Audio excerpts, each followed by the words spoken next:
16 जनवरी इस दिन एक ऐसी खबर आती है जिससे सब शॉक्ड हो जाते हैं। खबर पटौदी खानदान के नवाब सैफ अली खान पर हुए हमले की। ये वाकई एक शॉकिंग खबर है जो आखिरकार ये कोई सोच भी नहीं सकता था कि सैफ अली खान के ऊपर एक हमला हो सकता है और हमला एक चोर के जरिए किया जाएगा। दरअसल हमेशा शांत और विवादों से दूर रहने वाले सैफ के साथ बीती रात एक हादसा हुआ। एक अज्ञात शख्स रात के 2 बजे उनके घर में दाखिल होता है। एक्टर पर वो चाकू से वार करता है। लेकिन ये सब कैसे हुआ, यही एक बड़ा सवाल है। हमले के बाद सैफ को लीलावती अस्पताल में भर्ती कराया गया है, जहां उनकी सर्जरी हुई है। फेमस न्यूरो सर्जनों ने उनकी सर्जरी की है और इसके साथ ही आपको बता दें कि फिलहाल वो खतरे से बाहर बताए जा रहे हैं। उन पर करीब 4 से 5 बार हमला हुआ, 4 से 5 जगह उन्हें चोटें आई हैं और कहा जा रहा है कि फिलहाल वो खतरे से बाहर हैं। सैफ पर हमले को लेकर मुंबई पुलिस का एक बयान सामने आया है, साथ ही पीआर का ऑफिशियल स्टेटमेंट भी रिलीज हुआ है। तो चलिए जानते हैं एक्टर पर अटैक मामले में अब तक क्या क्या खुलासे हुए हैं। मुंबई पुलिस के मुताबिक बीती रात एक अनजान शख्स सैफ अली खान के घर में दाखिल होता है। फिर वहां मौजूद एक नौकरानी यानी जो हाउस स्टाफ है सैफ अली खान की, उससे बहसबाजी करने लगता है। दोनों के बीच बहस होती है। सैफ अली खान उस वक्त सो रहे होते हैं। जैसे ही उनके कानों में दोनों की बहस की आवाज पहुंचती है, वो अपने कमरे से बाहर निकलते हैं और उस शख्स को और अपनी नौकरानी को शांत कराने की कोशिश करते हैं। यही फिलहाल दावा किया जा रहा है। लेकिन वो शख्स शांत नहीं होता और ज्यादा भड़क जाता है और सैफ अली खान पर गुस्सा उतारते हुए वो चाकू से 2-3 वार कर देता है। सैफ की पीआर टीम की तरफ से जो बयान जारी किए गए हैं, उसके मुताबिक सैफ के घर पर चोरी की कोशिश हुई। अभी अस्पताल में उनकी सर्जरी हो रही थी। मीडिया और फैंस से धैर्य बनाए रखने की अपील की गई। ये पुलिस केस है, धीरे धीरे जो पूरा मामला है उसके अपडेट्स भी आने बाकी हैं। करीना कपूर की टीम ने बयान जारी करके कहा है कि उनके घर में चोरी की कोशिश हुई, जिसमें सैफ के हाथ में चोट लगी। अस्पताल में उनका इलाज चल रहा है, बाकी पूरा परिवार ठीक है। इन्हीं सब के बीच में खबर यह भी आती है कि सैफ को 6 जगहों पर इंजरी हुई है, जिसमें रीढ़ की हड्डी भी है और गर्दन भी है। अस्पताल में सैफ का ऑपरेशन हुआ। ऑपरेशन थिएटर में प्लास्टिक सर्जन, न्यूरो सर्जन मौजूद हैं। सैफ की नौकरानी भी घायल है, लेकिन सैफ के मुकाबले उसे कम चोटें आई हैं। जानकारी कहती है नैनी ने नौकरानी और चोर के बीच बहसबाजी की आवाज सुनी थी। नैनी तैमूर और जहांगीर को देखती है। इसके बाद वो तुरंत उठी और वहां परिवार को बचाने के लिए सैफ ने हमलावरों से सीधी फाइट कर ली। इसमें सैफ पर 6 बार चाकू से वार हुआ। कई रिपोर्ट्स में यह भी कहा जा रहा है कि 2 से 3 बार वार किया गया। बाद में यह चोर वार करके भाग गया और एक्टर को अस्पताल में भर्ती कराया गया। सबसे बड़ा सवाल तो यह है कि जो सैफ अली खान का घर है वो सिक्योरिटी से चाक चौबंद रहता है। ऐसे में क्या यह संभव है कि कोई चोर अचानक से घुस जाता है और उसके बाद चोरी करने की कोशिश करता है और हमले करता है? एक और बड़ा सवाल है। सवाल दरअसल ये है कि सैफ अली खान 11वें माले पर रहते हैं और 11वें माले तक ये चोर जाता है, किसी को भनक तक नहीं लगती, जबकि बाहर गेट गार्ड्स भी होते हैं, सिक्योरिटी गार्ड्स भी होते हैं। किसी को इस पूरे मामले की खबर नहीं लगी।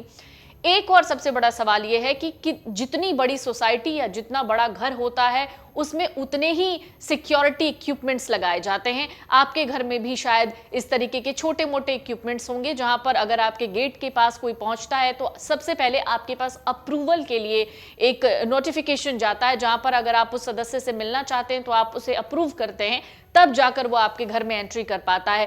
क्या इन तमाम सिक्योरिटी इक्विपमेंट्स के बाद भी किसी के घर में इतनी आसानी से घुसना मुमकिन है?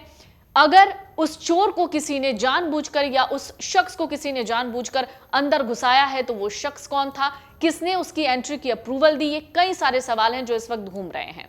हालांकि इसी दौरान पूरा परिवार घर पर मौजूद था, यह भी कहा जा रहा है, लेकिन करीना घर पर नहीं थी।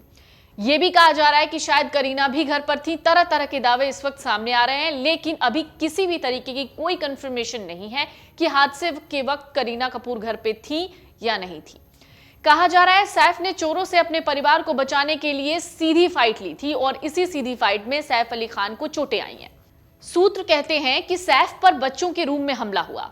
पुलिस जांच में जुटी है। हमलावर बाहर के थे, यह भी कहा जा रहा है। पुलिस भी यही पता लगाने की कोशिश कर रही है कि हमलावर बाहर का था या पहले से बिल्डिंग परिसर में काम करता था। जांच में पाया गया है कि चौकीदार ने किसी को घर में घुसते हुए देखा ही नहीं था। सैफ के घर में एक पाइपलाइन है जो उनके बेडरूम में जाकर खुलती है। शुरुआती जांच के मुताबिक काफी संभावनाएं हैं कि चोर घर में वहीं से घुसा हो। लीलावती अस्पताल ने पुष्टि की है कि सैफ अली खान की सर्जरी हो चुकी है। इस हमले में सैफ अली खान को कई चोटें आई हैं। उनके गर्दन के पीछे 10 सेंटीमीटर और बाएं हाथ पर कट के निशान हैं। उनकी पीठ में कोई नुकीली चीज घुसी हुई थी जो गंभीर थी। सैफ की टीम से जुड़े लोगों ने बताया कि कुछ लोगों को डर है कि कहीं कोई नुकीली चीज उनकी रीढ़ की हड्डी में ना लग गई हो। उन्हें दरअसल देर रात 2:30 बजे अस्पताल में लाया गया। अभिनेता सैफ अली खान पर हुए हमले ने सियासी तूल पकड़ लिया है। शिवसेना यूबीटी नेता प्रियंका चतुर्वेदी ने महायुति सरकार पर हमला बोला। उन्होंने सोशल मीडिया प्लेटफॉर्म एक्स पर भी पोस्ट किया। कहा, कितनी शर्म की बात है कि मुंबई में एक और हाई प्रोफाइल की हत्या की कोशिश की गई। सैफ अली खान पर हमला एक बार फिर मुंबई पुलिस और गृह मंत्री पर सवाल उठाता है। जरा एक एक करके सारे बयान सुन लीजिए। लेकिन सैफ अली कल प्रधानमंत्री मुंबई में थे और उसी वक्त सैफ अली खान पर कातिलाना हमला हुआ चाकू से। कोई बोलता है चोर था, कोई बोलता है और कोई था। लेकिन इस राज्य में लॉ एंड ऑर्डर की सिचुएशन क्या है, बीड़ से लेकर मुंबई तक, नागपुर से लेकर मुंबई तक, ये दिखाता है सैफ अली खान का हमला। कहाँ है लॉ एंड ऑर्डर, कहाँ है हमारी गृह मंत्री? कानून व्यवस्था की ऐसी तैसी हो चुकी है। आप देख रहे होंगे पीड़ और परभनी में क्या हुआ। शासन प्रशासन कुछ असामाजिक तत्वों के लिए काम करता है कि क्या, ऐसी आशंकाएं उत्पन्न होने लगी है। अगर हाई सिक्योरिटी जोन में रहने वाले सैफ अली खान, सलमान खान, इनके ऊपर अगर हमला होता होगा, बुलेट प्रूफ खिड़कियां बनानी पड़ती होगी, तो शासन पे विश्वास नहीं रहा है। इतने बड़े लोग अगर असुरक्षित है और उन पे हमले हो सकते हैं, तो फिर आम आदमी का क्या? बाबा सिद्दीकी की हत्या की खबर तो आपको याद ही होगी। बाबा सिद्दीकी का परिवार उनकी चौंकाने वाली हत्या के बाद भी न्याय का इंतजार कर रहा है। सलमान खान ने अभी हाल ही में अपने घर के बाहर यानी गैलेक्सी के बाहर वो जो बैल्कनी है उसको बुलेट प्रूफ करवाया है। अब सैफ अली खान क्या किसी की रडार पर हैं? दरअसल एक ऐसा इलाका जहां सबसे ज्यादा मशहूर हस्तियां रहती हैं, जहां पर्याप्त सुरक्षा होनी चाहिए, अब इस पर सवाल है। इस घटना पर प्रतिक्रिया देते हुए कांग्रेस के प्रवक्ता हैं क्लाइड ट्रस्टो, जिन्होंने कहा है कि सैफ अली खान पर हमला चिंता का विषय है, क्योंकि अगर सुरक्षा के लिहाज से इतने हाई प्रोफाइल लोगों पर उनके घरों में हमला हो सकता है तो क्या आम नागरिक सुरक्षित है? पिछले कुछ सालों में नरमी बरते जाने की वजह से महाराष्ट्र में कानून का डर भी खत्म होता जा रहा है। इस तरीके के भी सवाल लगातार उठ रहे हैं। हालांकि 2024 को देखें और 2025 की शुरुआत में इस दौरान कई ऐसी घटनाएं महाराष्ट्र में सेलिब्रिटीज पर हमले की घटी हैं, जो कई ऐसे सवाल उठाती हैं, जिसमें सुरक्षा सबसे अहम दिखती है और सबसे ज्यादा दिखता है कि जब सेलिब्रिटी ही सुरक्षित नहीं रह गए हैं तो आम आदमी का क्या। अमर उजाला जीवांजलि के सारथी की मदद लें और महाकुंभ में स्नान जरूर करें।